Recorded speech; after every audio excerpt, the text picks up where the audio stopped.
Dr. Amina, you are muted. Yes, I thought you were going to say something. Sorry. Okay. أعوذ بالله السميع العليم من الشيطان الرجيم بسم الله الرحمن الرحيم والصلاة والسلام على سيد المرسلين وعلى آله وصحبه أجمعين السلام عليكم ورحمة الله تعالى وبركاته. May Allah's mercy and blessings be on and peace be upon all of you, all of us, inshallah. We all need it all the time.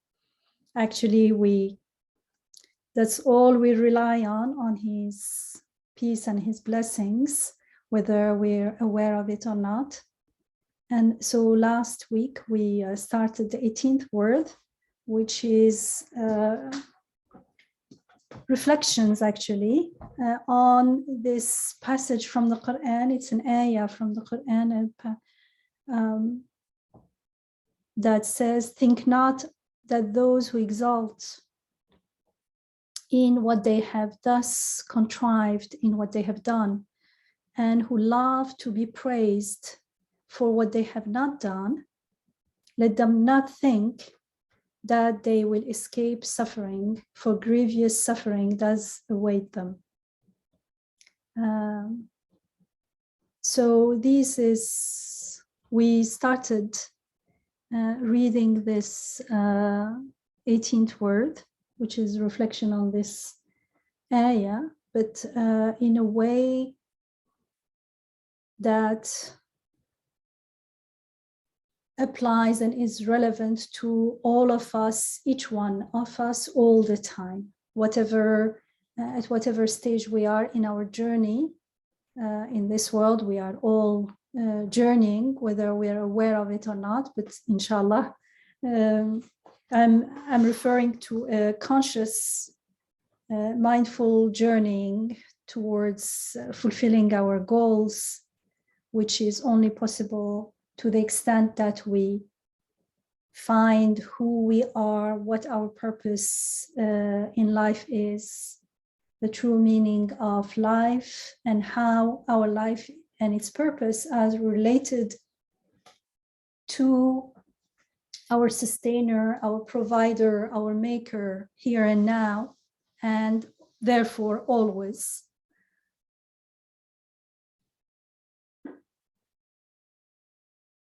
And so this passage, you will see how it speaks to the very core of the main tenet of belief in the Quran, which is belief in one God. Tawheed means unifying, being aware that everything we need, everything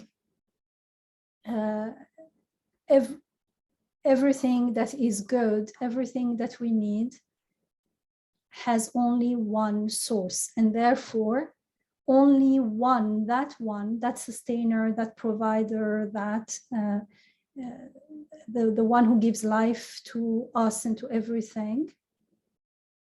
We can only seek help and mercy and blessings from him alone. Anything else is our own delusion. And why do we think that we can rely on anything else? Is because we have not thought it through, so we just take things for granted. And under that assumption, that false assumption, that delusion, is the delusion of the I, of the ego, that appropriates, create agency to itself. It feels like we doers, we creators, we even if we are tiny ones, and as long as that belief has not been checked, has not been questioned, has not been rectified, then our belief in God will always be polluted with the so-called the shirk, associating partners with God, because we see the world in the mirror of our own selves. So if there is anything shirky outside in the world, if it feels like causes, things have are efficient and they're sources to some benefits, it means that inside I have the same assumptions, the same delusion about myself. And it makes it easy because it's easy to go, well, it's easy and hard. It's hard if we are in the ego mode. It's very hard because the ego, when we identify with the ego, there is no way we are going to even question that. But if we are willing to take a step out and at least ask questions, then it's the easiest and the shortest path to the truth, to reality, to the fact that we are being sustained here and now, and everything is done unto us. We are recipients and we are not doers. And that we need to witness it for ourselves. That's what the Shahada is. When we say, La ilaha illallah, there is no deity, nothing worth worshipping, nothing that is the source of any benefit except God, the God. Actually in Arabic it's the God. Allah means the God, the only one God. I'm also saying that nothing is a provider, nothing has power, nothing has knowledge, nothing has seeing, nothing has life except God. But you say, but part of me says, but I am alive. Yeah, but that's exactly what we need to question. I am alive, but am I the source of any life? I am alive by the will of another. And how do I know that? I can stop. My life started and it will stop and I have no control over it. One day we're sure our life will end and someone is giving us life right here and now. And that I can witness. That's why the Shahada, the witnessing, the testimony is so central to in Islam. And Islam is the surrender, because when I testify that, then it becomes easy to surrender. Of course, I can testify that and still reject the reality and choose to live in delusion and deceive myself. But at least when we perform the Shahada, when we actually witness that reality, it becomes easier if we are willing to make the choice to accept the reality, and going with the reality is what's going to make everything much easier. The other one is like going against the wall and there is no way out there, and we're just deceiving ourselves. There is no such a thing as I am alive on my own. There is no such a thing as anyone has any knowledge on their own, or they can create anything on their own. Everything is done unto us, comes through us. We are channels, and everything else is, whether you call it channel or mirroring, reflecting something that is beyond, and that is well beyond anyone's control, any created being's control. This is something that we have repeated again and again. We've seen this in the 6th word, and especially in the 11th word. That's how we testify and experience the beautiful names of God. Also in the 33rd word with the 33 windows. And this is the 18th word, inshallah. So it's approaching the same reality from a different aspect, from a different perspective. And we do need that, because even when we have a good intention, when we still, that one is sometimes we need to be reminded. And the second is, even when there is always more to what we are aware of. And it's only when we surrender to the reality that we are aware of and we accept it and make peace with it, because actually there are lots of benefits in accepting it and lots of what's the opposite of benefits? Loss. Yeah, thank you. And lots of loss, many losses in not. And we've seen in one of, was it in the sixth word? Where, yeah, I think it was the sixth word. It talked about all the benefits and all the losses of the benefits of living from the soul, from the reality, and the losses of living from the ego, from self-deception, from delusion. Yeah, and that's extremely important point as well, because the ego, nafs al-amara, says that, you know, as if it's going to lose something. When it gives the praise to God, then, you know, I'm going to lose my praise, my share of the credit, my something good for me will be lost if I turn and surrender everything to the source of all good. Then I'm not source of any good. Like that seems like a loss to the ego. And that's precisely why it's important to clarify that actually we lose when we pretend to have a share in goodness, that meaning share in creating goodness or being responsible for goodness. The ego wants to make it look like we are losing, but in reality, we're not losing anything when we give all the praise to God.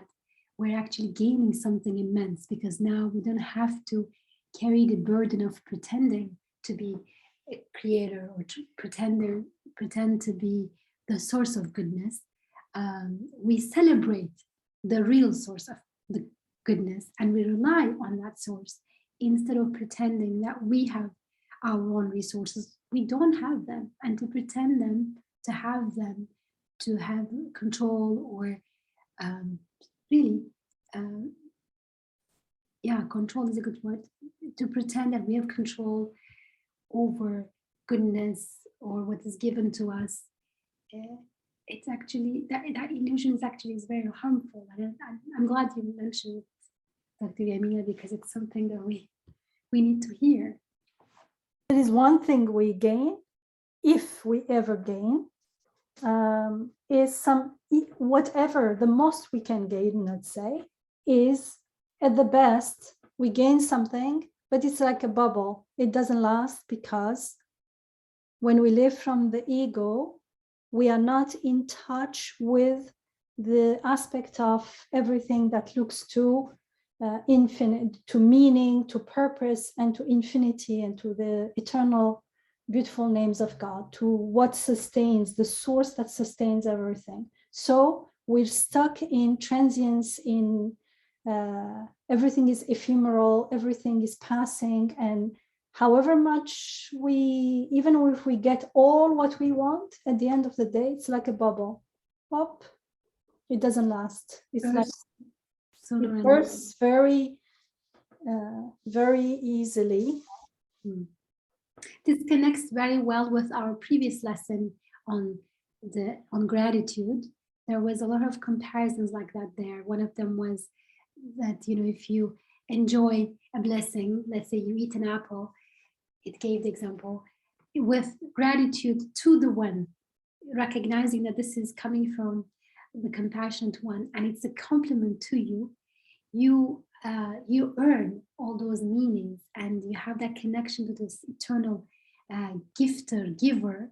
So the apple, you know, is eaten and it's finished, but that remains and that becomes a fruit of paradise for you, in the sense that you are connecting to the eternal one through that. But if you eat it and you are not grateful, you're ghafil, then okay, it was a pleasure, but it's a passing pleasure, and when it's done, it becomes waste matter, you know. So there's a huge difference. We are the ones who lose when we don't give praise, we don't thank. We lose in this world When and we in the next. And when we gain in this world and in the next.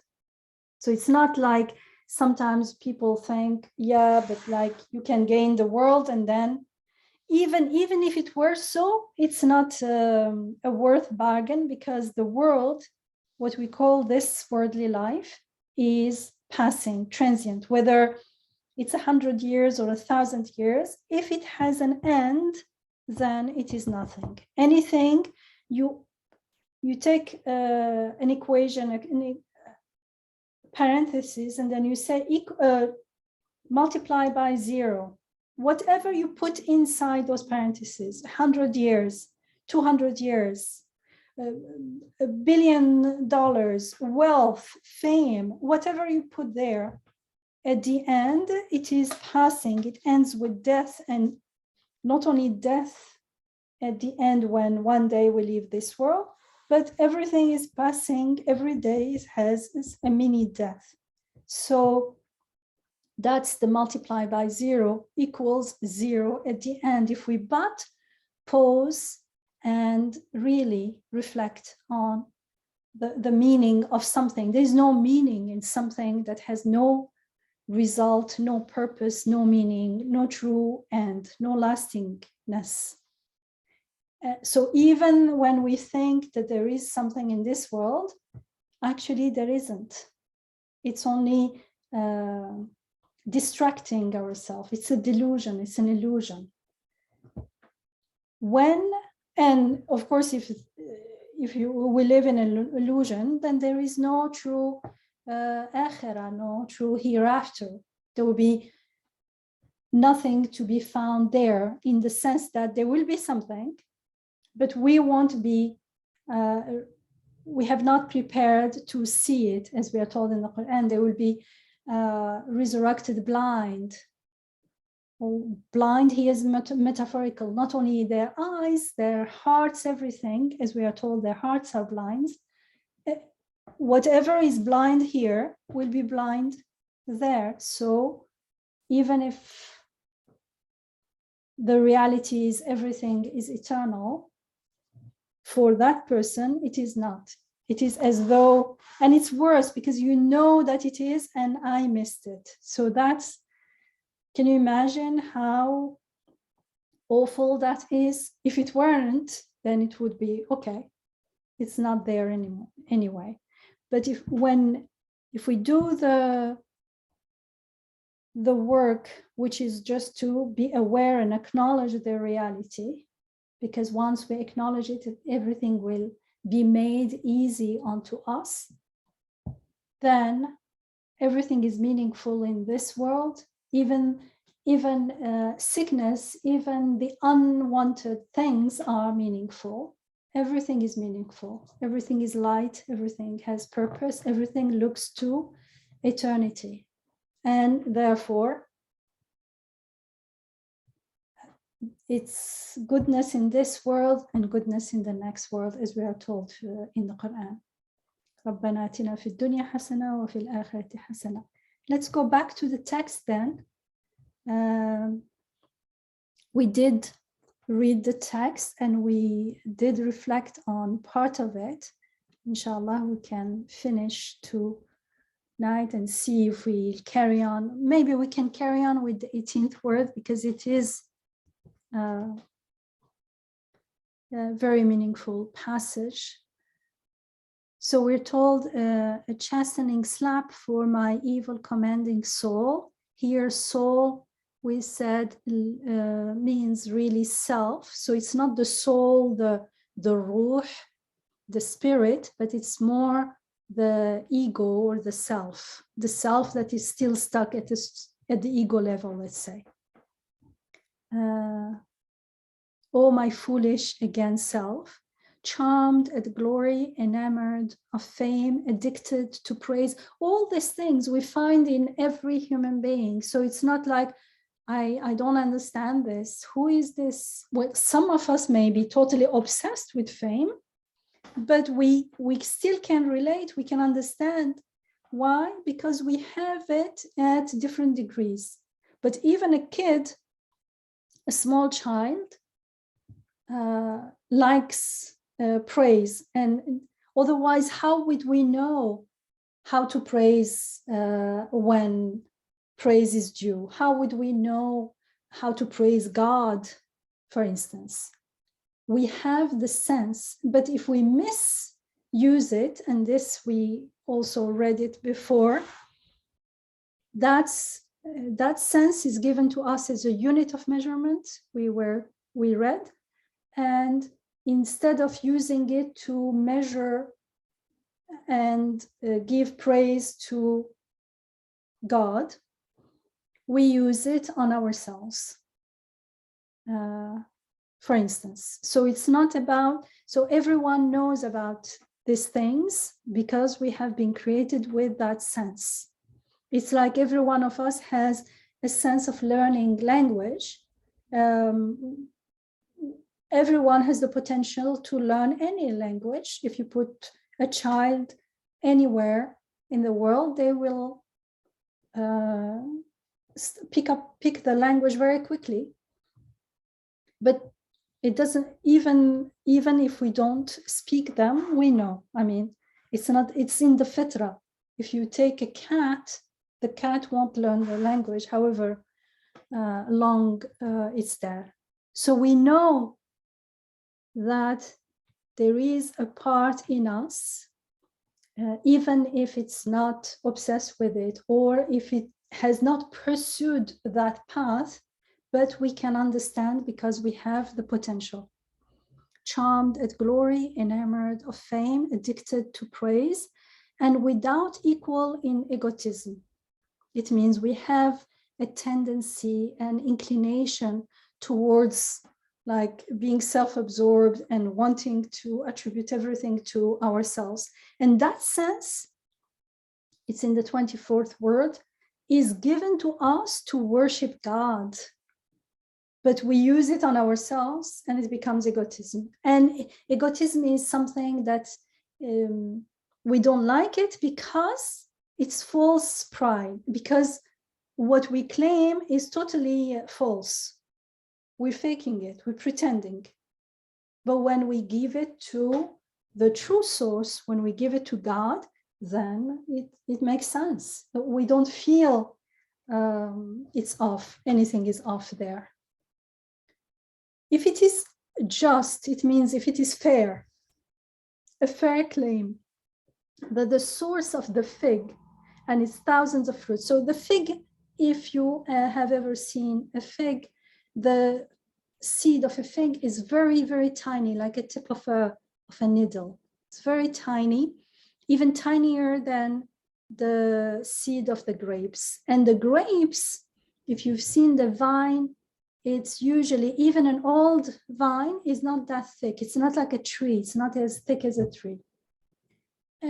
So even the branches are thin, but you have these huge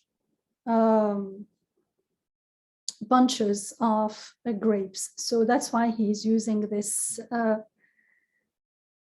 this example. It's like the example used in the Quran of the water. Why? Because we say we give life by means of water. Why? Because water is lifeless. So being lifeless, it really doesn't make sense to claim that water is giving life, because it doesn't have it itself. So here also is saying, if it is a just claim that the source of the fig and its thousands of fruits, fig trees can grow very big, is in its tiny seeds. It means if you can claim that that tiny, tiny, tiny seed is the source of this huge fig tree with its thousands of fruits, if this is fair, and if it is fair that all the grapes in their hundreds bunches hanging from a dry branch of the vine are produced through the skill of the branch, if you can say, no, this dry branch, it's producing, it is the source of all this juicy, kilos and kilos and pounds of grapes. Subhanallah, one is very tiny and the tree is huge. One is thin and dry, very dry. And the fruit is coming, is huge and all very, very juicy and sweet. We say, if this makes sense to you, and those who benefit from them, from the fig and from the grapes, then should praise and esteem the branch and the seed. If you say it's fair and therefore we should praise the seed and the vine branch, and we should be grateful to them and appreciate them, then perhaps, he's not saying then you have the right. He said maybe you have the right to be proud and conceited about the blessings, the bounties with which you are loaded. And you see, he's not saying you may have the right to be proud of your achievements or your skills or your gifts or things. No. Anything that you are proud of in your life about yourself is all loaded onto you, like the grapes are loaded onto the dry vine branch. But in fact, he said, in fact, you deserve to be constantly chided. So you don't even like praise, let alone being praised.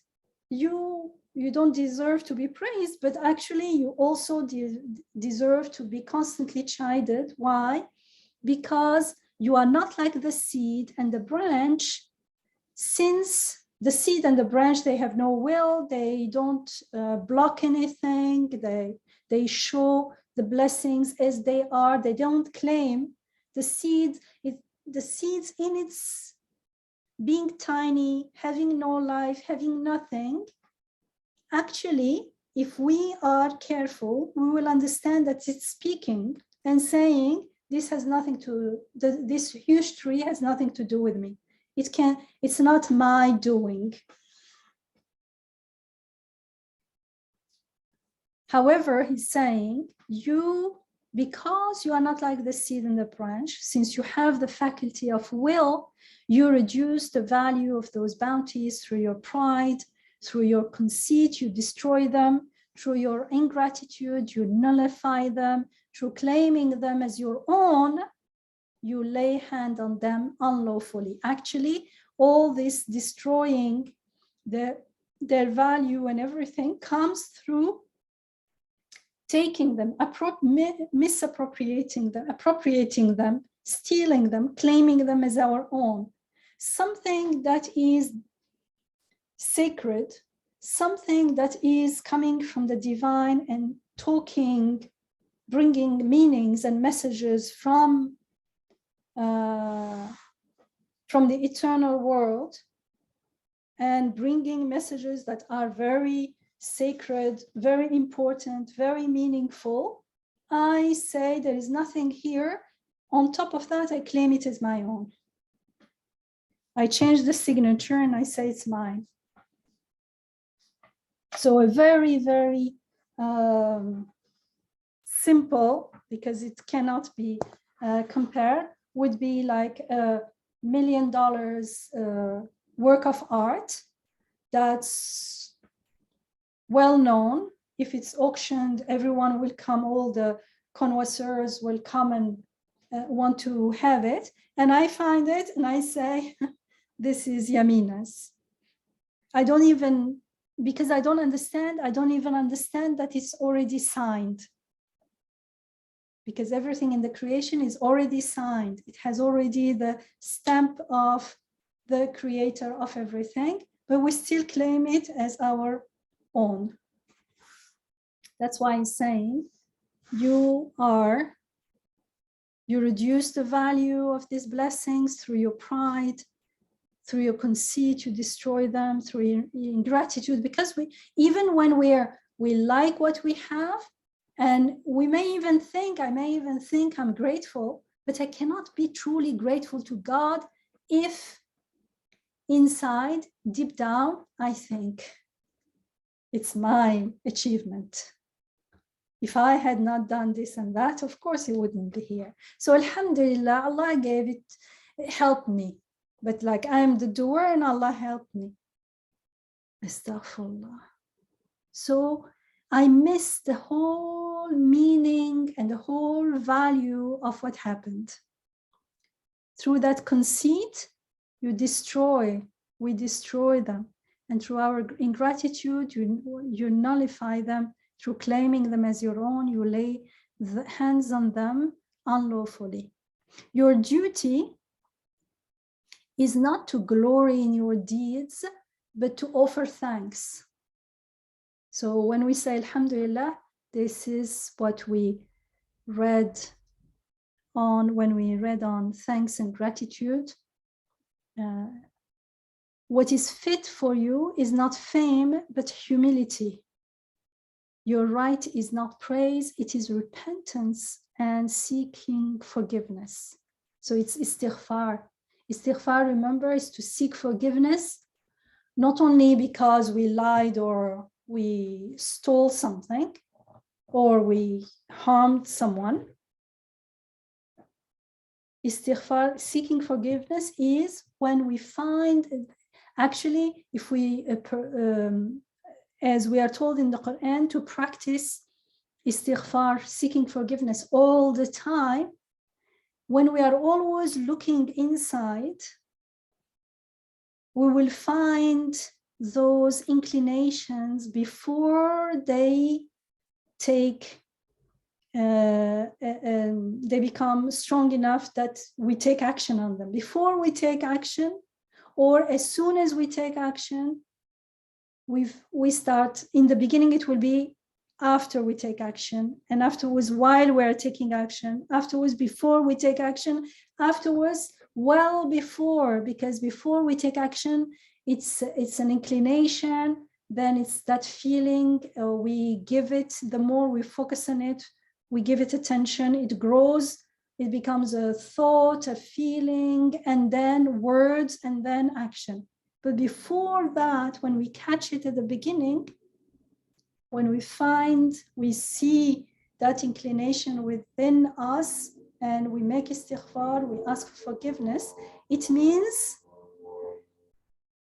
asking for forgiveness is a verb. It's something that we are performing. It's not only words. It's like the shahada. Shahada doesn't mean I say, ashhadu, I witness. If I have not witnessed anything, just because I said the word, do you think a tape recorder became Muslim now because it's repeating the words? When I'm saying the words, when I say I witness, it means I am doing something. So words are acts, they are performance. If I say I'm going out and I never go out, I'm lying. Usually we say I'm going out, or like I'm coming now. So words reflect an action. When I say ashhadu, it means I witness, I testify. It means I'm testifying to something. I witness, I experienced something, I saw something at least. The least is to see it, because there are degrees. And here also, astaghfirullah is an action. I am asking, I am performing the seeking for forgiveness. How? I am not aware where my mistake is. I'm still carrying on. It means I became aware and I am renewing my intention to go back to what I know is the reality, which is we are being loaded with those blessings. They are not mine. They are blessings. They are gifts given to me here and now. Nothing is mine. My breathing is not mine. My seeing is not mine. If my life is not mine, anything that comes with my life, how can it be mine?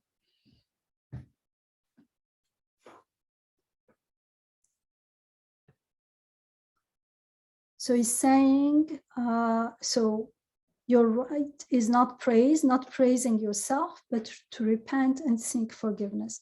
Your perfection lies not in self-centeredness, and usually when we are not consciously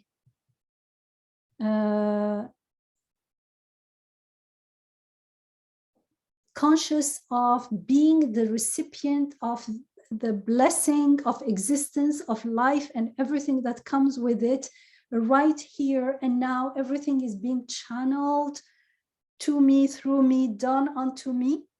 I think and it speaks. I look somewhere and it sees and it brings me information and meaning in a meaningful way. I intend to stand up and it stands up. I intend to hold something and lo and behold, it holds. All these things are being done unto me. That's why reflection is so crucial, because we need to pause and reflect, contemplate. Because otherwise we just live life without understanding its meaning. So we're wasting, actually, getting away from the purpose. So we better first find the meaning of life, our istiqamah, as we are told in the Quran, the direction, the destination. Because sometimes we think going fast, doing lots of things is good. That's how it and working hard is good. Yeah, but how about if I'm not going in the right destination, to the right destination? Then the faster and the harder I work, the further away from the goal I would be. So the first thing is, before we go on any journey, is to know exactly where we are going.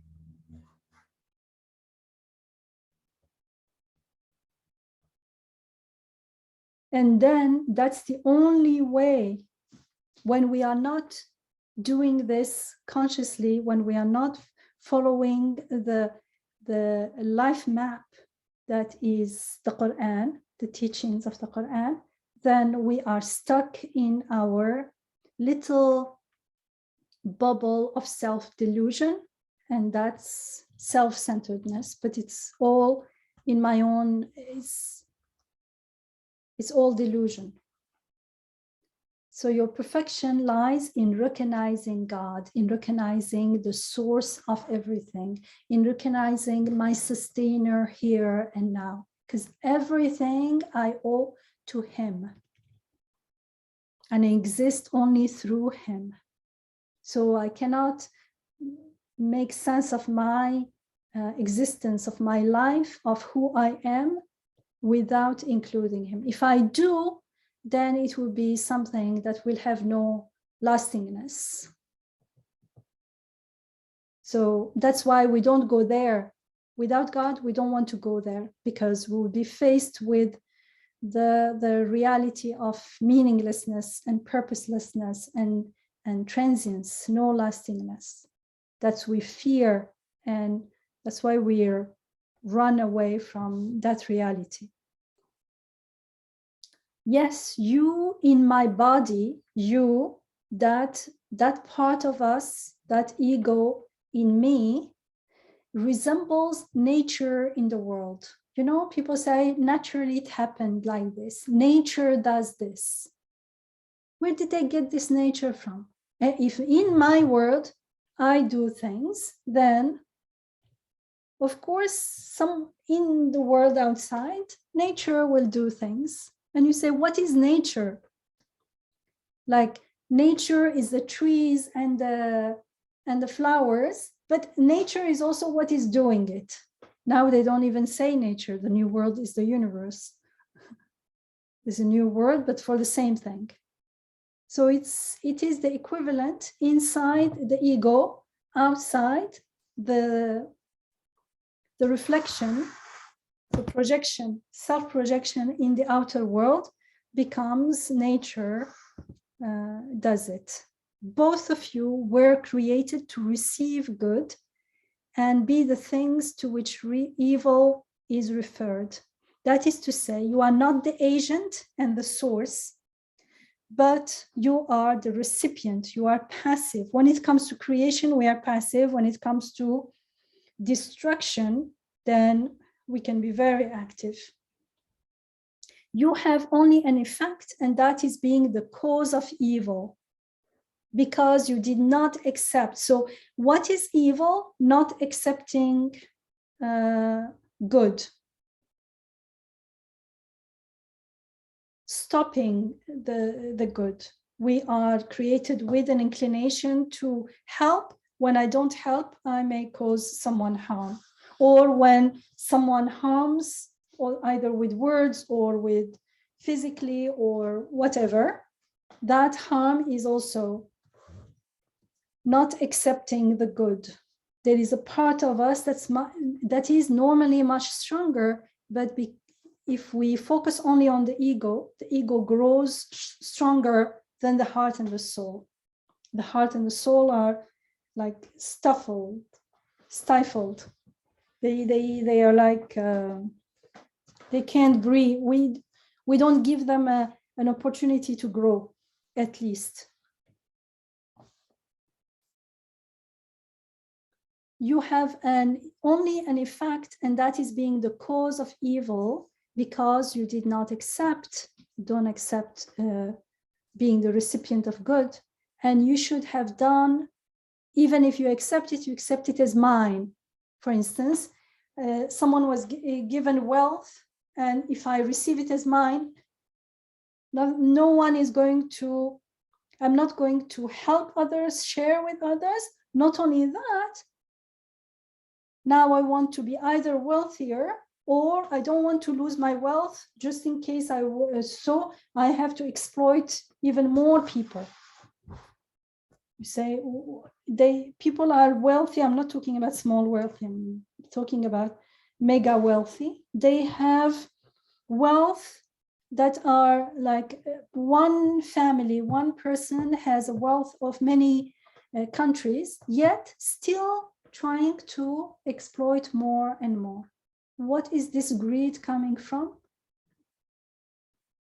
So can you imagine that wealth could be shared, could bring help to others? No. Wants more, even more. And because they are wealthy, they have the power to exploit even more and more. So this, as we are told in the Quran, it's like a human being can be really zaluman jahula, like very oppressive.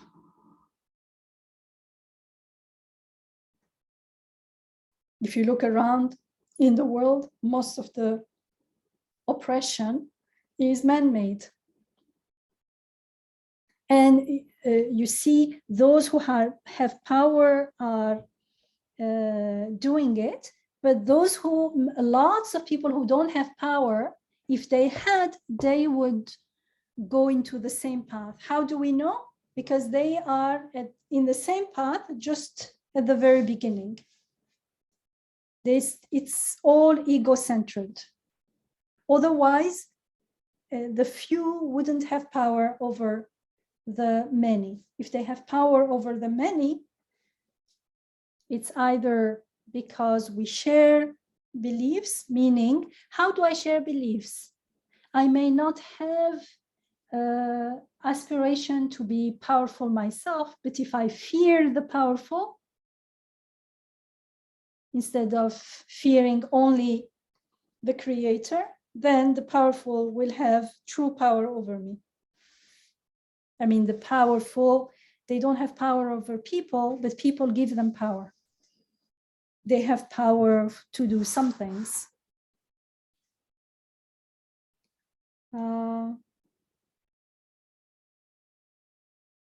So you said both are created, you were both created, so both the ego and nature as veils, so that things that are apparently ugly, whose beauty is not obvious, would be attributed to you.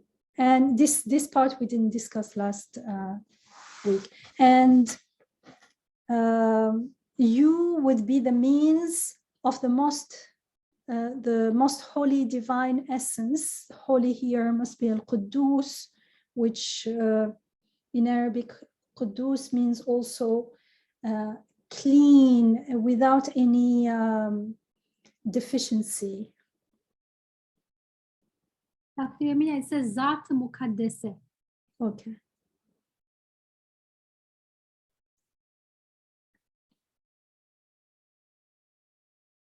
So being acknowledged free of defect. But you have taken a form entirely contrary to the duty of your nature, although out of your incapacity, you have transformed good into evil. You act as partners to your creator, or you pretend to be, you think you are. We're talking about those who do not deny the God. That means one who worships himself and worships nature is extremely foolish and perpetrates a great wrong. So if you have a question, if you don't have a question, I will just give a simple example. For instance, usually illness, we see it as something unwanted. Why? How do we know? Like, why not illness and health are one day the same for us? Because we have been created with a sense of desiring health and not wanting illness. So when any part of our body starts showing illness, means health is receding, we immediately feel the need within us. So it's not me who knows. I've been created with, I've been made to like health and to dislike illness and to seek healing. This we need to be clear from the beginning, because when we are in the ego mode, it feels like I like health, I don't like illness. God, why did you give me illness? So this is important here. If I am in the ego mode, then illness is not, I can't say you gave me illness. I am not sincere there. Does it make sense? Well, let me put it the other way around. If I am in the conscious believer mode, living in the presence of God as my sustainer here and now, then in times of health, I'm grateful. In times of illness, I'm grateful. Why? Because in times of health, I realize that it's all from him. In time of illness, I realize even more, just in case I was not certain, now I am certain that health is from him, and that my appreciation of health is also from him. My longing and my need for health is also from him. And so now I ask for health, knowing that this illness is teaching me truly who truly is the source of health, and the source of, that gave me the awareness that health is something to appreciate, something. He gave me that need, and through that need, I get to enjoy health. Okay? So in any case, it is nurun ala nur, light upon light. So illness fulfills a purpose, has a meaning, and it is not created in vain without purpose of or meaning. All is good. Everything is reminding me of him, preparing me, teaching me, preparing me, or how do you say? Helping me increase my my awareness of who I am, where I am going, preparing me for my eternal life, prepare me develop my potential of human being as what human being was created to be, to fulfill the purpose of my creation. When I am in the ego mode, it seems like I am healthy. Whatever we like in our life or about ourselves, I am good at this. I do this. Some people may be good looking. Some people may have some gifts or some skills or some. Everything is mine. If everything is mine, then illness is from some causes. It was the virus, or it was some bacteria, or it was I was not eating healthy or something. Now, if someone says everything is mine, but illness is from God, that person is not being sincere. That's not true. That's not the true belief, because that person is who is God. If God is the creator, he creates everything, then why do you give him only illness? How about your health? So that's why I don't want to talk about that. Often we will hear that, but that's a very hypocritical claim. It's not true. The person is not sincerely believing that. Usually, if we are consistent, either everything is from God, or God interferes from time to time. He's the one who created me at the beginning, but right now everything is mine. And therefore, when we have an illness, we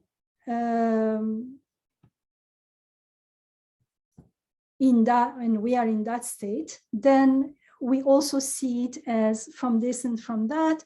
And it says that's to protect Allah's what was the word used here? To protect, let's say, God, he says, the most holy divine essence. Veil. It says veils. Yeah, they are veiled, but like the one who knows God as the creator of everything, he does not need a veil, because he doesn't see illness as bad. But the one who sees illness as bad, or lots of things, unwanted things as bad, anything that we are made to dislike as bad, then they need that veil so that God is still that sacred being. Now it's a time where people are, because we live in a civilization, I don't know, let's say in a culture, because I don't believe this is a civilization. Civilization has to have some values, but this has no values. And anything sacred, even, I'm not talking sacred, religious, sacred, pertaining to God, pertaining to eternity, to akhirah. No. Even things that are fitri, like family, everything is being attacked. Everything is being desacralized. Everything is being emptied of all its any meaning that it could have, even if it's superficial. So in such a culture, you find the ego is so arrogant that, like, it's not part of us is ego. In this culture, how do you say, the ideal, or what is portrayed is a big arrogant ego, like the human being becomes like ego. Alhamdulillah that it doesn't, the fitra is not like that. So most people are not like that. Even if they don't believe in anything, there is still the fitra that has some there is compassion, there are some values that are still there. But I'm not talking about the people, but so you read or you hear everywhere questioning, like, if God exists, why does he create evil things? Why does he create illness? Why does he create death? You are already assuming lots of things. First, you're assuming that death is bad. Why? Because you believe that it's the end. You believe that illness is bad because you find a dislike within you, but you are unlawfully stealing appropriating that feeling to yourself. You're not saying, I find it, why should I dislike? Since you don't believe in God, you don't believe in fitra, therefore, who said that you should like health and dislike illness? How about doing the other way around? No. Appropriating what they find in and say, if God exists, then why is he creating this? If God exists, he creates everything. Can you first account for his creating goodness, which is the majority anyways? Most of your life, most people, most of their life, they are not sick all the time. And even when we are, if we have a sickness, some part of us is healthy. Can you first account for health and then sickness? How come health is not given to him, but only what you don't like is given to him? Then you see there, it's a trick. It's not a genuine human being asking a genuine question. It's a kind of philosophy, kind of even if a person repeats it, it's not coming from inside, it's coming from outside. If we truly weigh it in our conscious, we won't ask a question. Either God exists, therefore he creates everything. Does it make sense? Or there is no God, he doesn't create anything, therefore there is no question. There is no good and evil. Where did you get the good and evil? Who said this is good or this is bad? Who said death is bad? Just because I don't like it. Because if there is no God, if there is no lastingness, if there is no true, then there is no true meaning, no true purpose, and therefore you cannot argue about these things. So you see here it says, it's a veil, but it's a veil for those who don't see God in everything. And you see, so the fact that they are veils at that stage of, if someone is still stuck in veils and is still stuck in nature, giving it creativity, then it is still rahmah, it is still compassion, because his perception of God is still being protected. And this, he says, you worship, he worships himself and therefore worships nature. We worship nature, we worship causes. Worship causes means believe that they are efficient, they're creating. If it seems to me, in my heart, it feels like without water, water has an efficient role in growing plants, for instance, in sustaining my life, for instance. And if you ask me, I say, of course, without water, there wouldn't be, the plant would die. And this, we talked a lot about this. This is a false reasoning, it doesn't mean anything. It's like saying without the bulb, there will be no light in this room. Therefore, the bulb is making the light.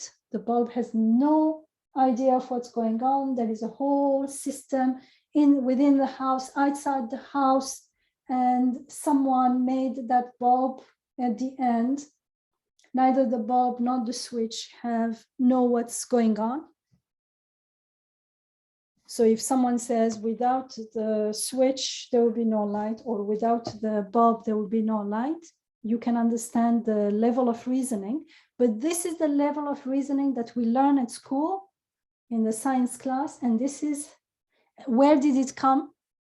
The scientists didn't get it from, they got it from this understanding. And we all have it until we are taught to question it in the Quran or in any divine revelation.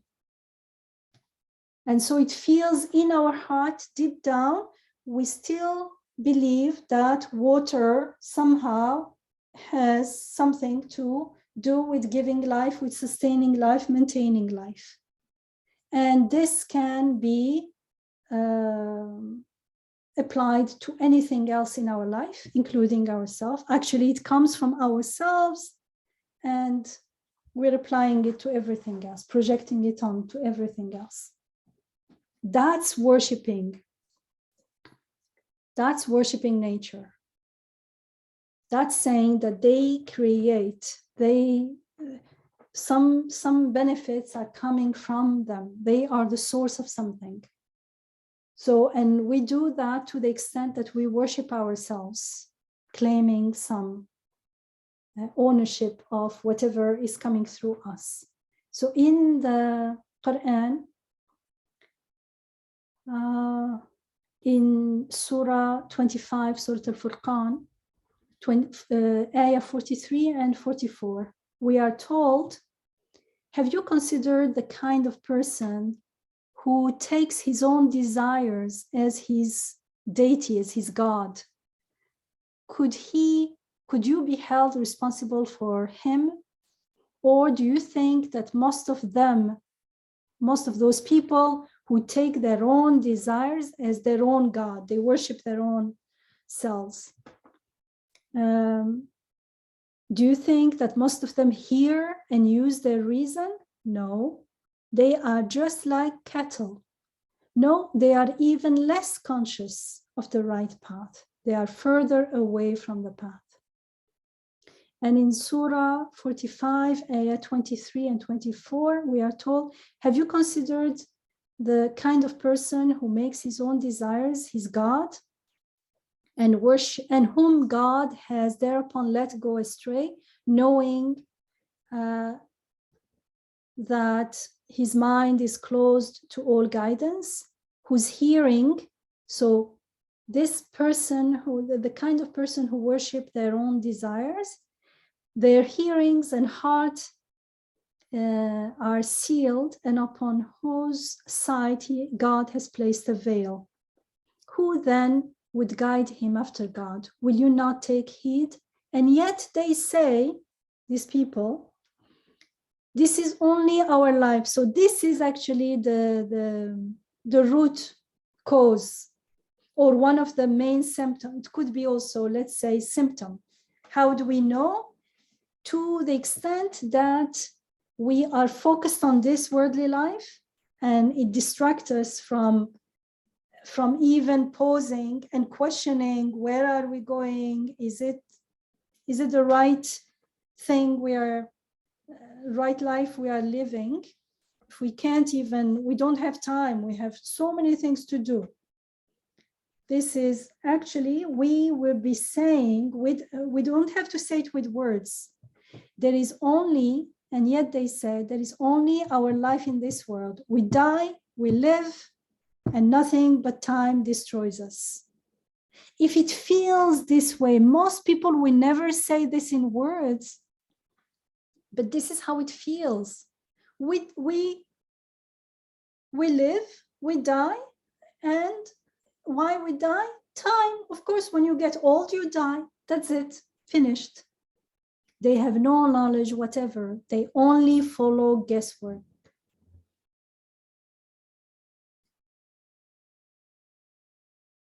وَمَا لَهُمْ بِذَلِكَ مِنْ عِلْمٍ إِنْ هُمْ إِلَّا يَظُنُّونَ. They're only guessing. They're only, because they never stopped and questioned and said, is it true?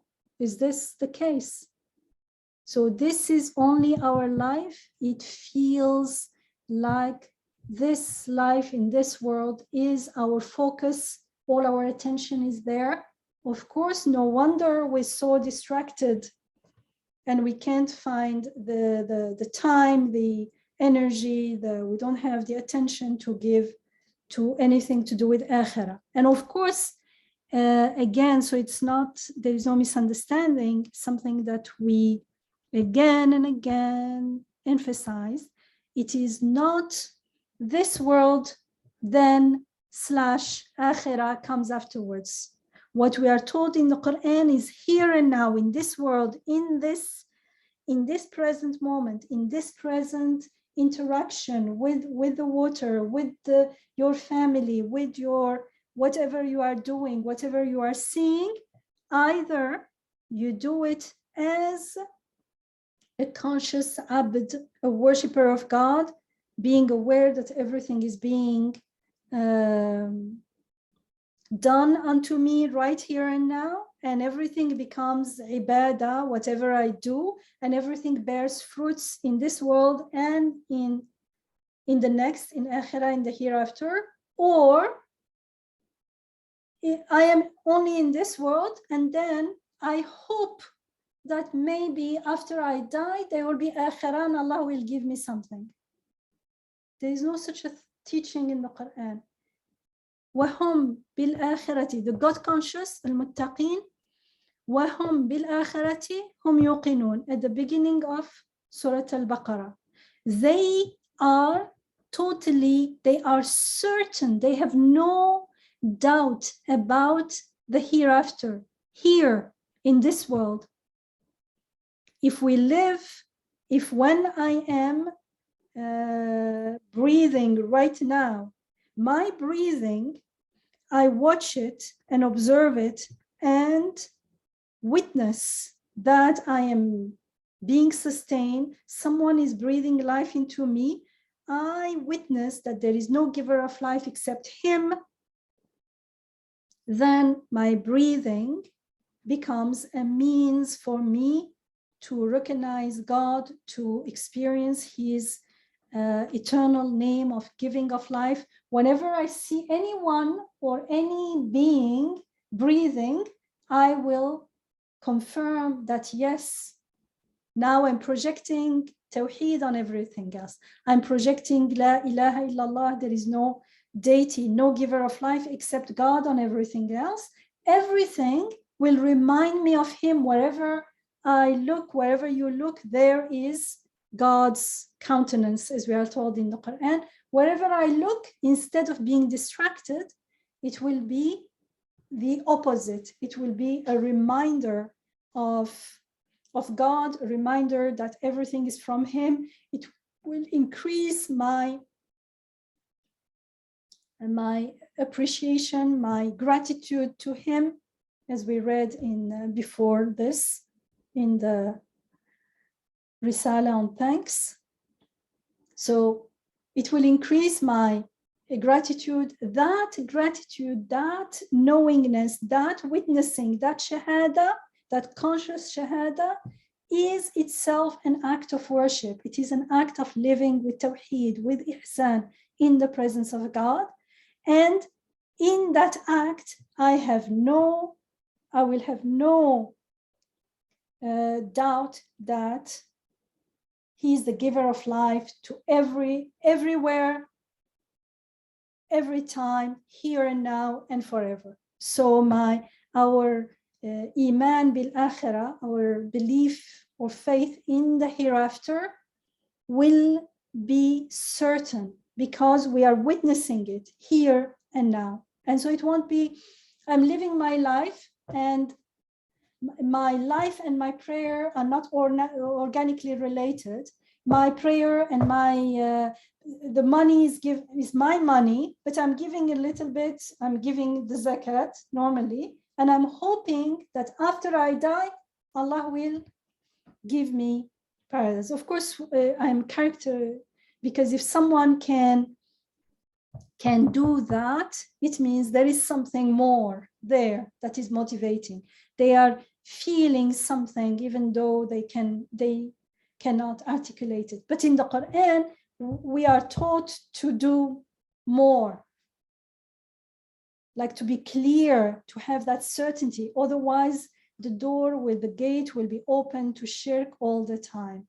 Because if we can't see, if we think that this life is static, it's here, and one day I will die, and then maybe there will be akhirah. I'm not sure. I can't be sure. How can I be sure? I have not confirmed it in any way. Then there will always be a question mark. That's not the teaching of the Quran. In the Quran, it's here and now.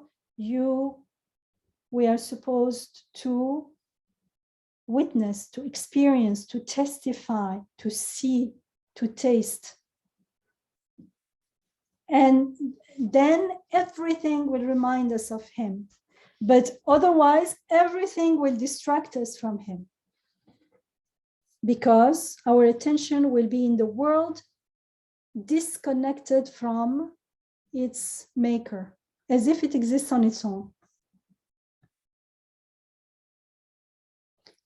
Okay, so the end is, and do not say, I'm a place of manifestation, and one who manifests beauty becomes beautiful, for you have not assimilated it.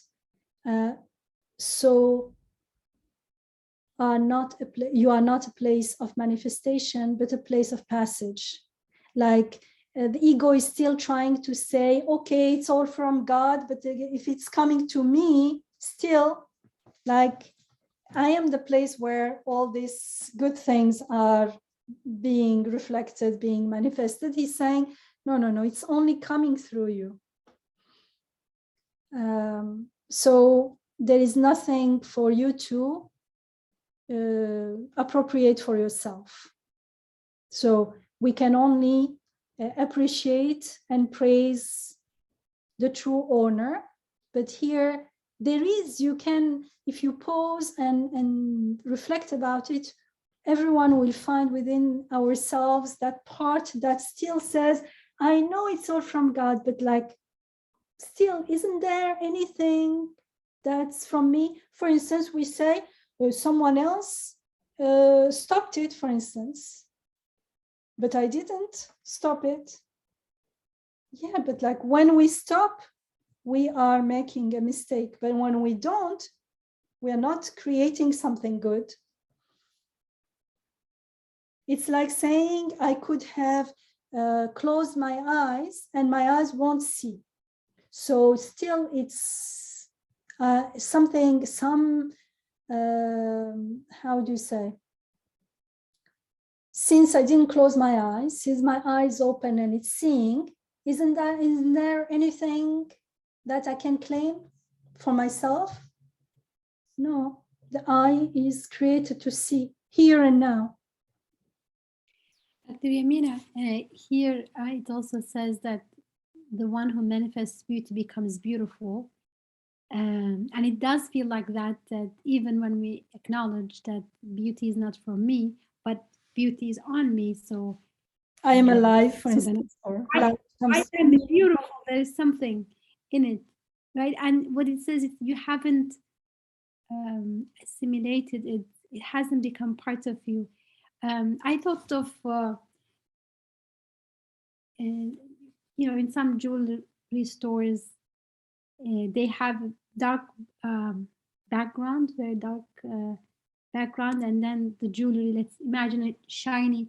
Velvet background. Yeah, shiny like jewelry, and then that velvet background really makes it, makes the shine. I don't know if that's a good, but but that background doesn't become itself shiny just because it's Mm-hmm. Yes, yeah. The kind of shiny thing is Just placed. through contrast that we can appreciate it more. So it can't say, well, I have some light to know. Like if that shiny jewelry is taken away from that velvet background, then it has no light. So it's not like by having it on it that it will, it will become itself beautiful. I don't know, it's just an example, but Yeah, because it's coming through me. It's like life. yeah. It feels like, but I am alive as well. Yeah, but I'm alive, but I'm not alive, a source of life. Or as if I'm contributing to life somehow because I am alive, but no, I'm not still contributing. It's not really, I don't even have the smallest credit for that life or I whatever. can't claim anything. It's just, I'm just watching it and witnessing it and tasting it. Because it's coming from me, through me, I can taste the name alive, but I can't say I am also alive. Mm-hmm. You're a place of passage. In Arabic, it says mamar. You know, passing through you, but you don't become. Don't become it. Yeah, I mean, like knowledge manifests in us, but that doesn't mean that I have the right to say I am Knowing.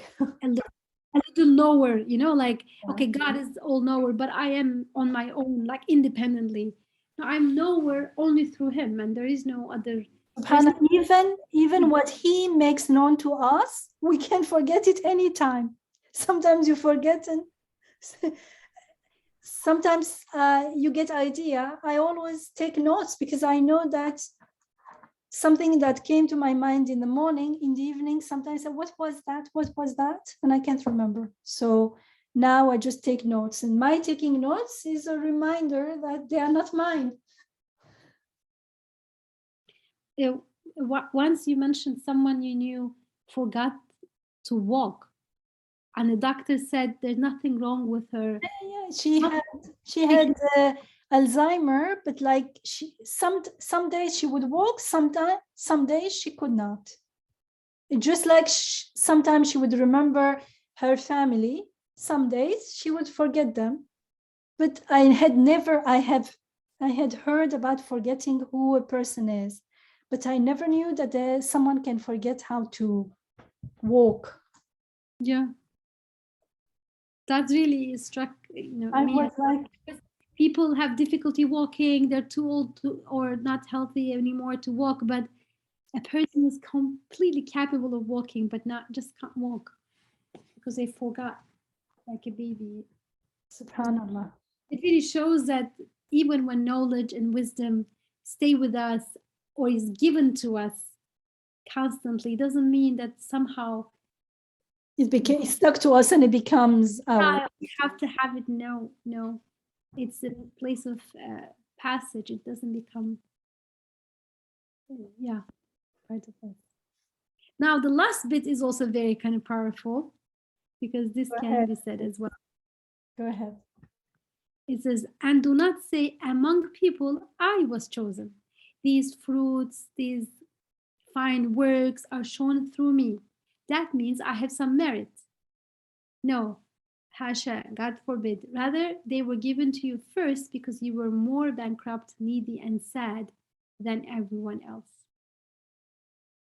Because then the ego says, well, okay, even if it's 100% given, and even if it never becomes mine, independent of the giver, then okay, at least I can say that, well, why was it given to me and not to my neighbor? This wisdom, for instance, or this kind of blessing.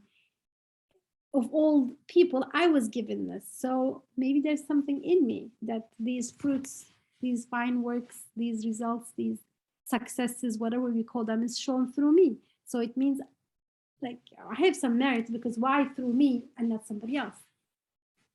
This is, I think, the final line of defense of the ego. Okay, it's given, but why given to me? There's something in me, that's why.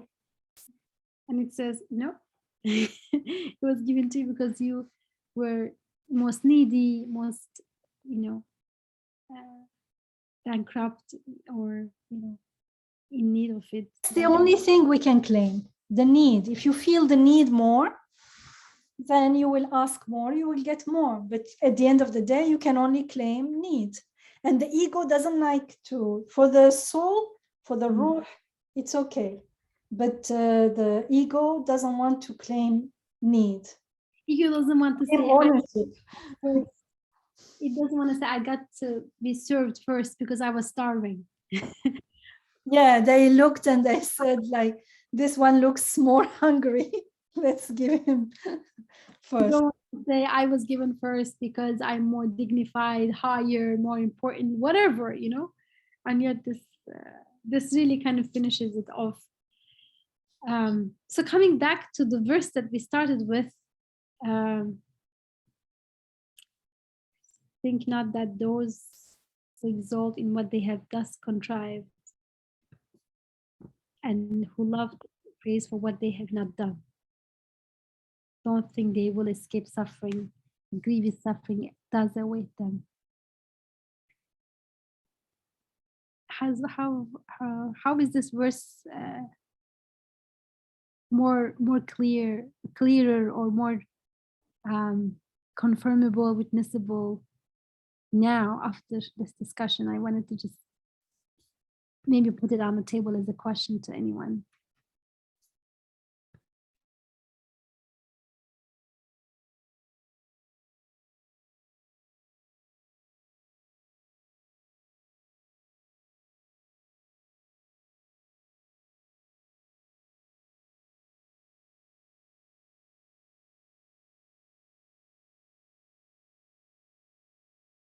And here is the original. استعوذ بالله لا تحسبن الذين يفرحون بما أتوا ويحبون أن يحمدوا بما لم يفعلوا فلا تحسبنهم بمفازة من العذاب ولهم عذاب أليم.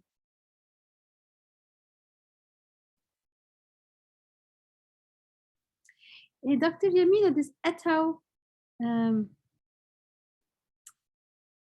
don't think that those who exalt in what they have contrived, أتوا, they have brought. What they have brought, which means they have done. But here it's like done is not only the doing that we see, anything that they bring about. Does it have more the sense of not actually even like creating it or doing it? Like when you bring, maybe it's just kind of a subjective connotation, but it has a connotation of the Quran doesn't even describe them as having done it. They just brought it. It's, you know, when you bring something, you didn't necessarily do it, you know.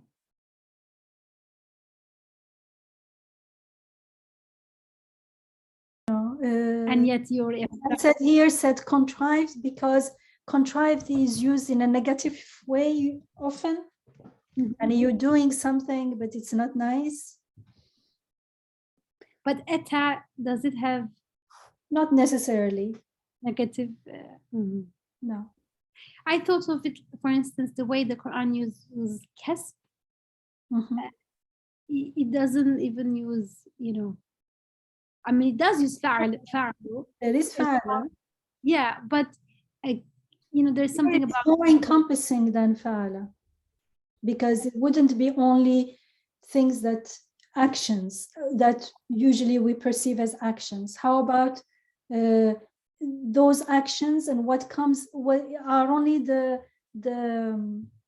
tip of the iceberg? What about all the awareness, the consciousness, the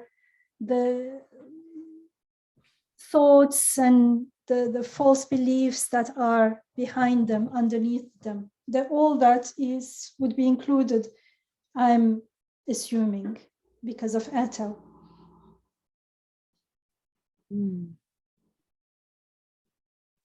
What is important here is what comes after also, and who love to be praised. And they are exalted. They exalt what they have contrived, what they've done. Like they show off. They are so يفرحون, they are elated, like, look, this is what I have done. And they even seek to be praised for what they have done.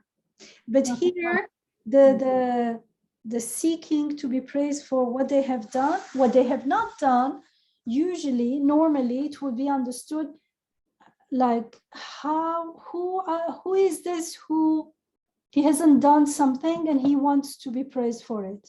Like, what kind of people? Like, I haven't done it, it's my friend did it, and no, it's not like this. It applies to all of us all the time, something that we do all the time, and we do it to God.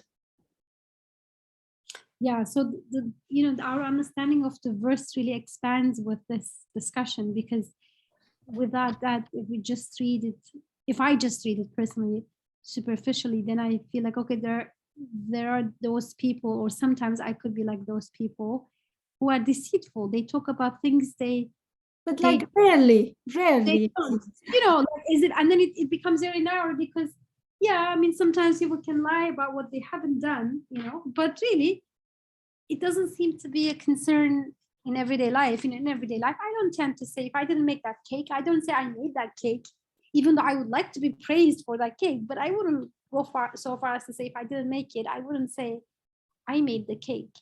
People wouldn't, like, right? Most people don't do that. I mean, so then the verse becomes as if it's talking about some strange fringe thing, and yet if we look more deeply, well, we do love to be praised for what we haven't done. I haven't created my child, but I do take credit for anything good in him, for his smartness, his cuteness, whatever.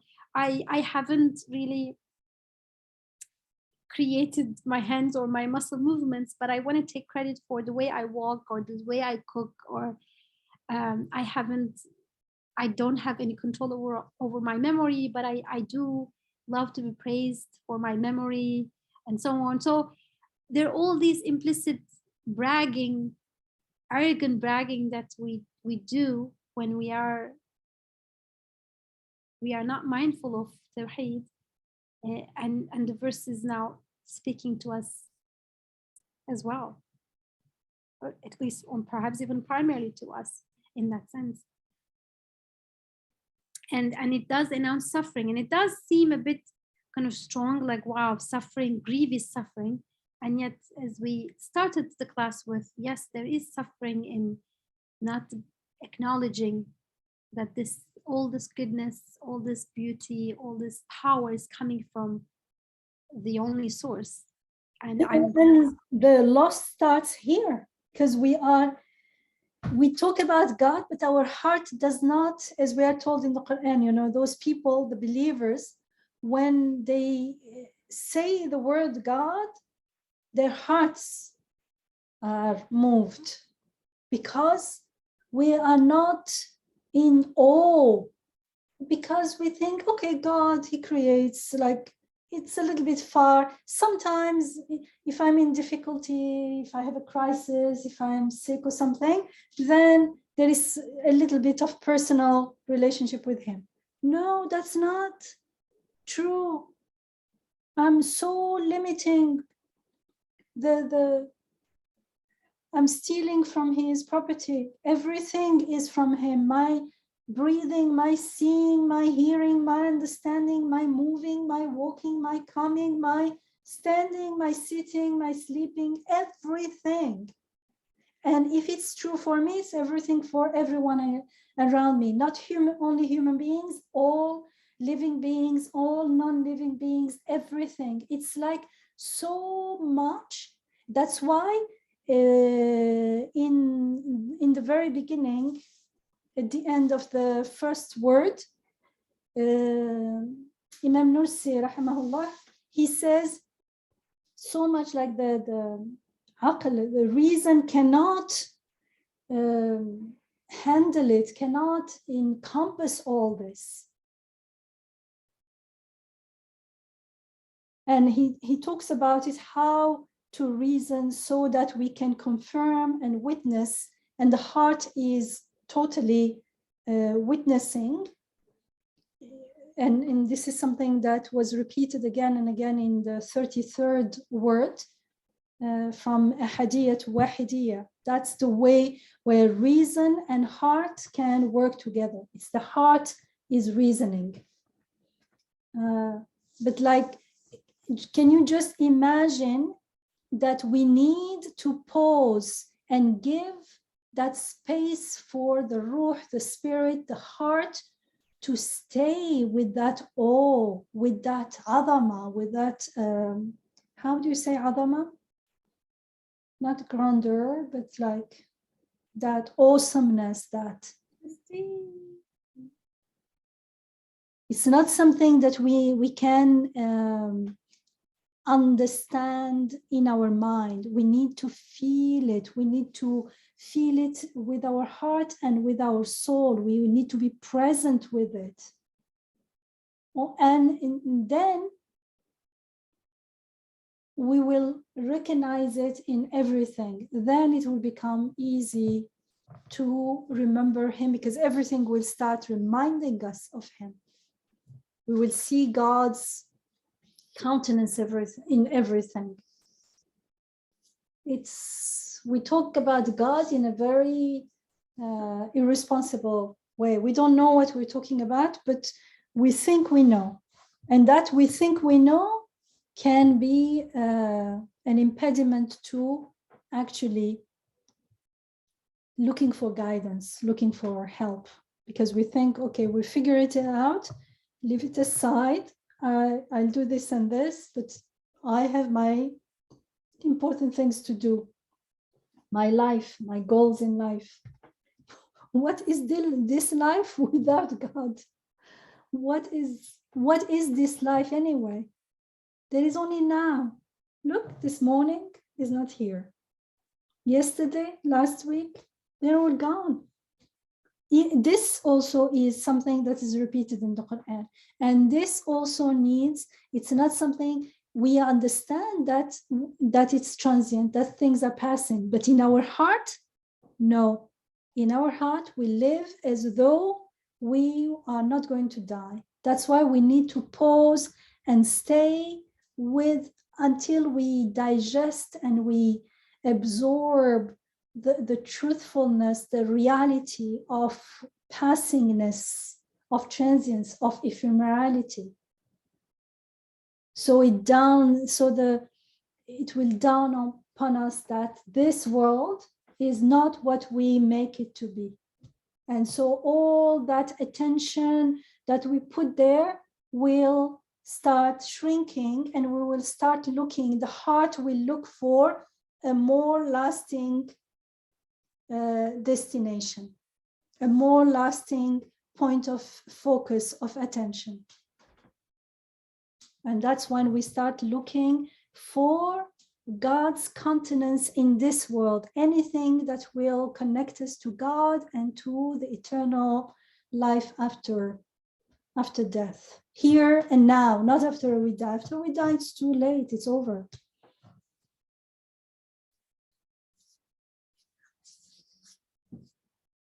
But Isra's question was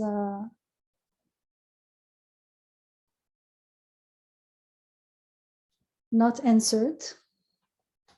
Isra's question about the text. If no one has anything to share, then we can just, Isra, if you want to share anything, you go ahead. Otherwise, inshallah.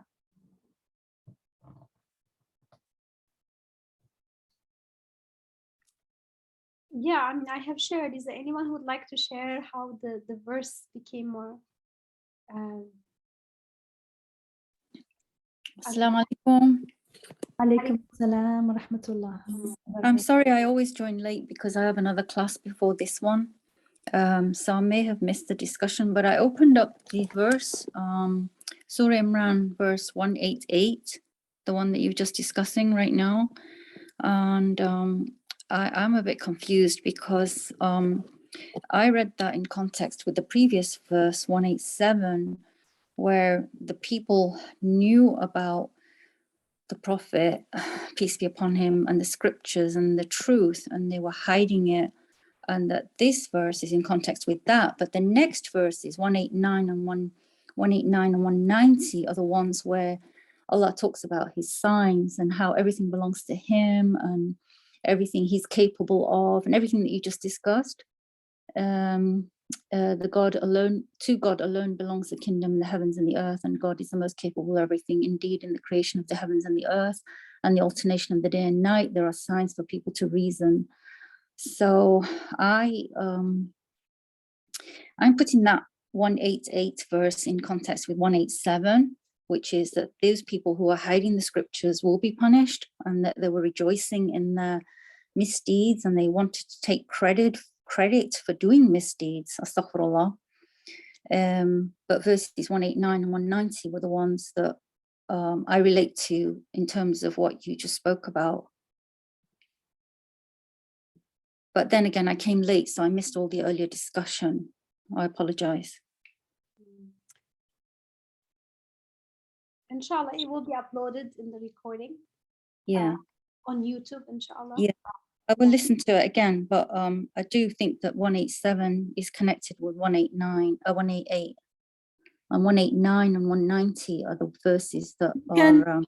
we can apply everything for 188 to 187. Like, this is something that for years before we started reading text tafsir from the Risale Nur, we were reading from the Quran. And before starting reading from the Quran, we talked about how to read the Quran, the principles of usul al-tafsir. And one of them is that the audience is always, God is speaking not only in a context, a historical context, but also to every one of us here and now. And so we read it for me, not only for the people. When it says the people who know, we know about the Prophet, we know about Prophet, we know the Quran, and yet look how we live in our life. How much do we feel deep down in our heart that how much that is present, how much our focus is there. So we apply. So when you read it that way, then everything will start making sense. And 87, 88, and right after, we are told, we are given examples of who God is and how everything in the creation is a sign to him, which is exactly what the discussion was about. The discussion was about that. Maybe you were not here, but like how everything, because actually when we go back from until 190 something, we go back to 187, it makes even more sense now, because people who do not understand what does it mean that 87, what does it mean, is explained in 189 forward, because we may think, oh, it's for them, and now Allah is saying the mulk, everything, the creation of this is ayat and everything is for them. No, it's for me. Who reads the Quran? Who reads it? I read it. Muslims are reading it, not others. The others don't care.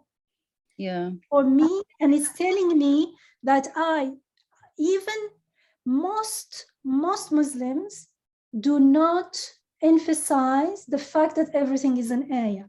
Those who know about it,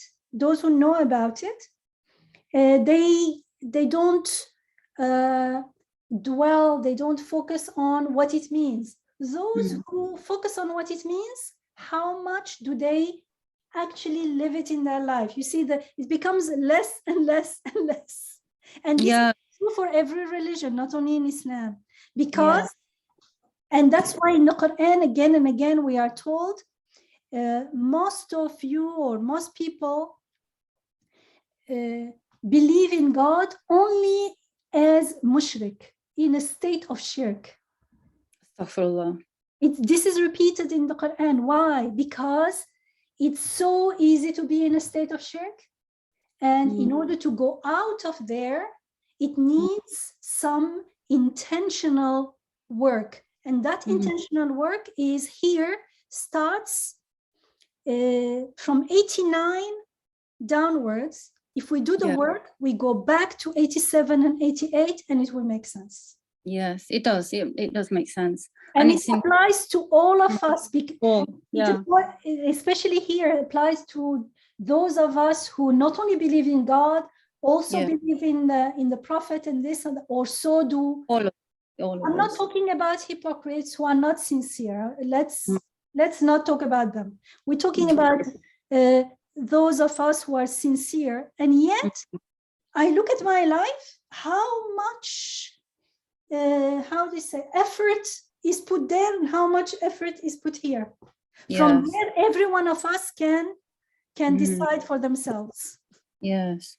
No, I totally agree. We're all talking about gratitude and witnessing and everything and in awe, but in actual fact, how much are we returning of that awe and gratitude and witnessing in terms of what Allah wants us to do with that, you know, And it's so huge that I feel like even if we leave everything and we do only that, then we will realize that whatever I do is still so little. That's why we will need more and more conscious asking for forgiveness. But when we are in ghafla, when we're distracted, we feel we're doing plenty stuff. Yeah. Actually, I've come to the conclusion, like, I don't know, everything we do, we have to think about working towards our afterlife. You know, we do everything in this life, but it's like a deposit for the afterlife. I don't know if I'm making sense. Yeah, this is what the talk was about, inshallah. Exactly. Oh, yeah. Very, very true. You know, you just mentioned the tafsir and all the other previous discussions that you've done. Are they all up on YouTube? Yeah. Okay. My God, I've got a lot to catch up with then. All right, thank you. Thank you for all that information. Jazakallah.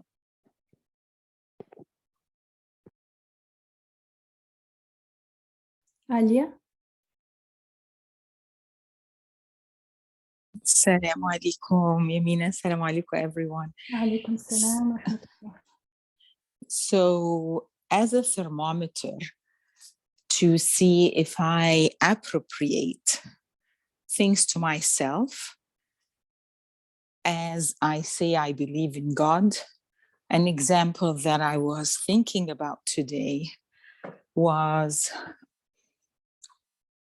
when you do a lot of good for someone, that could be this person could not afford building his own house, you help them build their house. His children could not afford getting married, you help them get married, like a lot of help, whatever. And then all of that feels good at the time.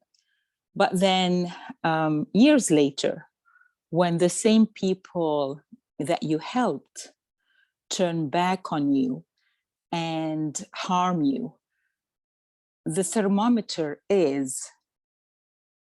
That's the test. I would say that's the test, because and you my see gut reaction will be, how could you do this to me after all what of my father or someone I love has done for you? How dare you do this? And then you live with this pain of they have committed treason to me, like they have betrayed me. Betrayed me is the word, yes. They have betrayed me.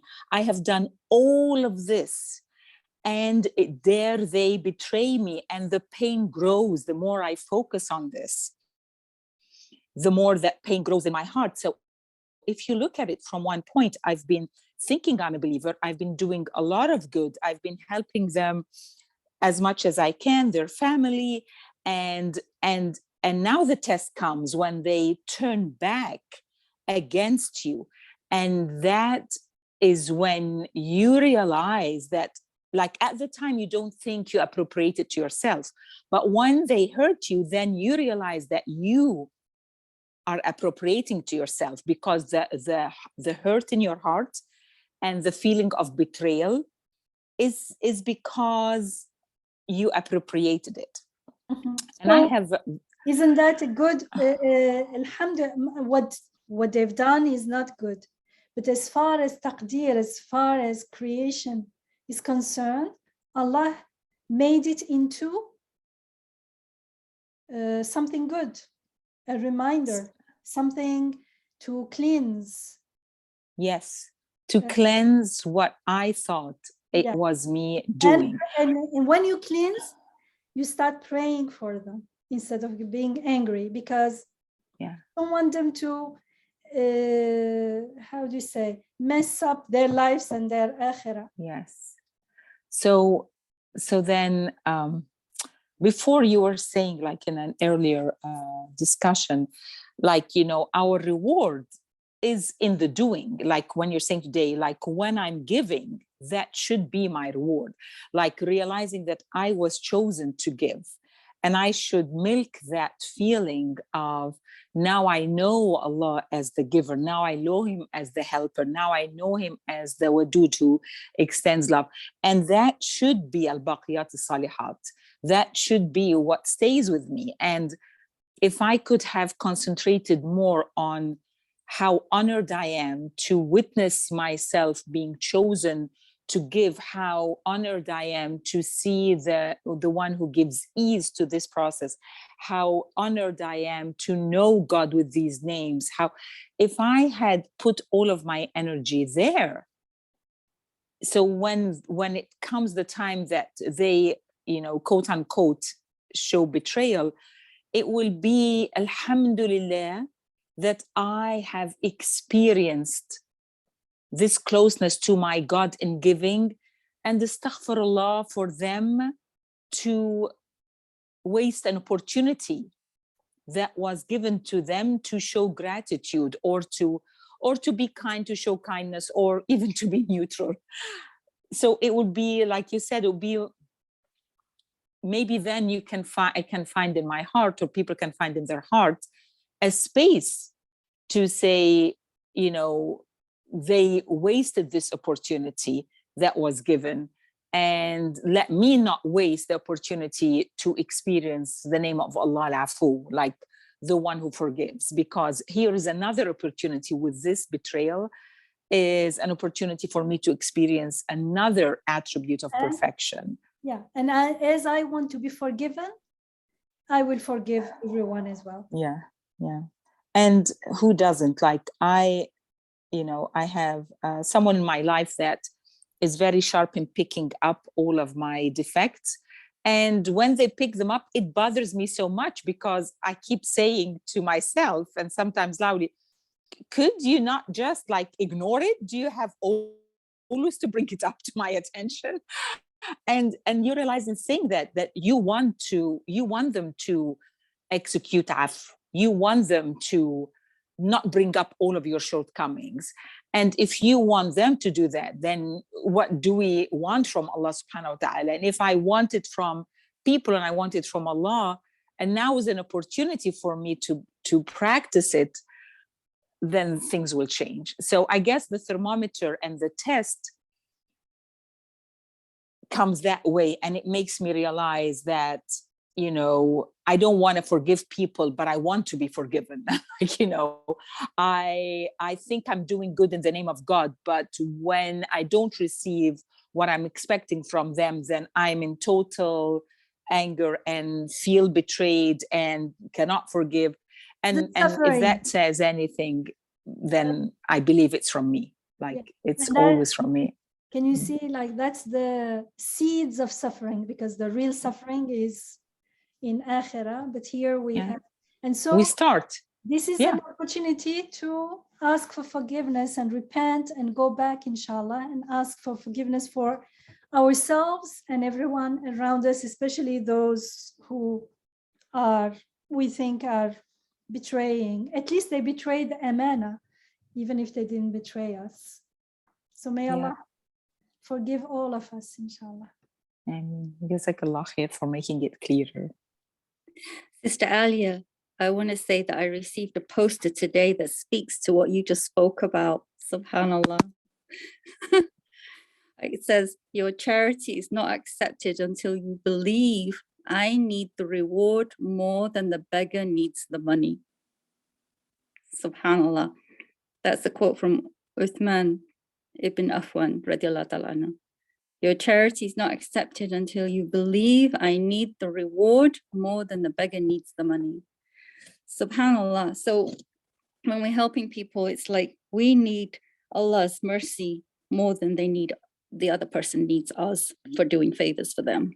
Subhanallah. And we're not doing favors for them. Rizq is from Allah. So even if we did give anything in our past life, do whatever, what they received is rizq from Allah, because Allah was the provider. Definitely, but we tend to claim it, even without saying it to ourselves. We tend to claim it.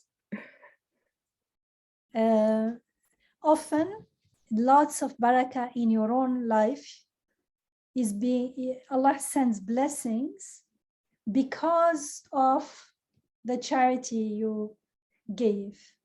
But of course, the charity was already given from what Allah gives us.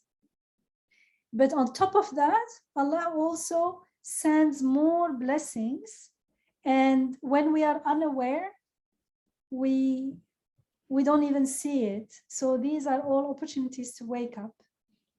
Reminds me of someone. Thank you, Jazakallah khair. Is there anyone else who would like to share anything about this session? Anything you learned or you found important?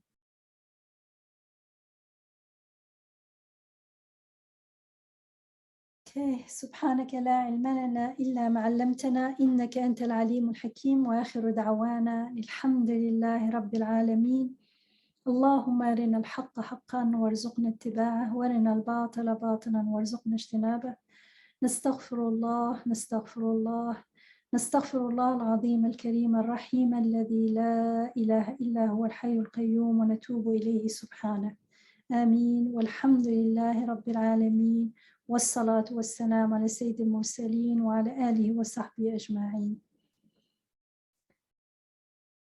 السلام عليكم إن شاء الله في أمان الله. May everyone stay in peace إن شاء الله. إن شاء الله. Thank you very much. Assalamu alaikum wa rahmatullahi wa barakatuh. وعليكم السلام. Ameen and everyone. And inshallah, see you in next year. We won't have any more until next year, inshallah. Inshallah. Happy New Year for everyone. May Allah make this new year full of barakah, inshallah. Even next